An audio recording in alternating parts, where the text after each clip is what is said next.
Hello friends, welcome to new episode of my channel. আমি অনিমেষ। এখন মূলত কথা বলবো তোমাদের রানিং ভিডিওটি নিয়ে, যেটি আজ অর্থাৎ স্টার চ্যানেলে যেটি দেখানো হবে তারই একটি ছোট সংক্ষেপে এটি দেখানো হয়েছে। আজকে মূলত দেখতে পাবো আমরা দেবুর বাচ্চা ডেলিভারি করার জন্য বাড়িতে চেষ্টা করছে রানী।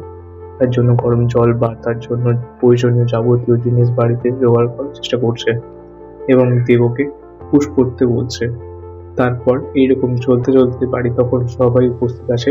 তখন দেবু তার সন্তান প্রসব করে, ডেলিভারি দেয় এবং রানীর হাতে তার সন্তানের ডেলিভারি হয়। তো বাড়ির সকলে এই কথাটা শুনে খুবই খুশি হয় এবং সেই বাচ্চাটিকে নিয়ে কোলে করে সবাই আনন্দ করতে থাকে এবং সবাই প্ল্যান করতে থাকে কিভাবে পার্টি করবে বা কিভাবে এনজয় করতে থাকবে বাচ্চাটিকে নিয়ে। এরই মধ্যে দেখা যায় দেবুর কিছুটা শ্বাসকষ্ট শুরু হয়। তখন দেবুকে নিয়ে দুর্জয় বলে আমাদের নার্সিং হোমেতে যেতে। তখন কিন্তু দাদা ভাই বলতে থাকে না, তুই যাই বল না কেন তোদের নার্সিং হোমেতে আমি কিন্তু যেতে পারবো না, আমাকে অন্য নার্সিং হোমে যেতে হবে। তখন দেবুকে তারা তাড়াতাড়ি করে অন্য নার্সিং হোমেতে নিয়ে যায়। তো এই বিষয়টা দেখে দুর্জয় ভীষণ রেগে যায় এবং দুর্জয় বিশেষ করে রানীকে এর দোষারোপ করতে থাকে।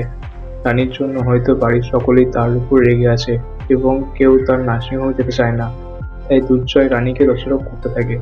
তখন বাড়ির সকলে বলতে থাকে এতে রানীর কোনো দোষ নেই। বিশেষ করে দাদা ভাই বলতে থাকে রানীর কোনো দোষ নেই, আমি তো নার্সিংহোমের যে কস্ট সেটা করি না, তাই আমি চাইও না আমি তোর হেল্প করবো, তাই আমি তোদের নার্সিংহোমে যেতে চাই না, তাই শুধু শুধু রানীর উপর রাগ করিস না।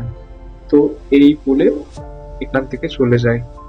তো বন্ধুরা, এই যে সন্তান নিয়ে বা নার্সিং হোমে যাওয়া নিয়ে আবারও কি দুর্জয় আর রানীর মধ্যে সম্পর্কের ফাটল কি আরো বড় হয়ে যাবে?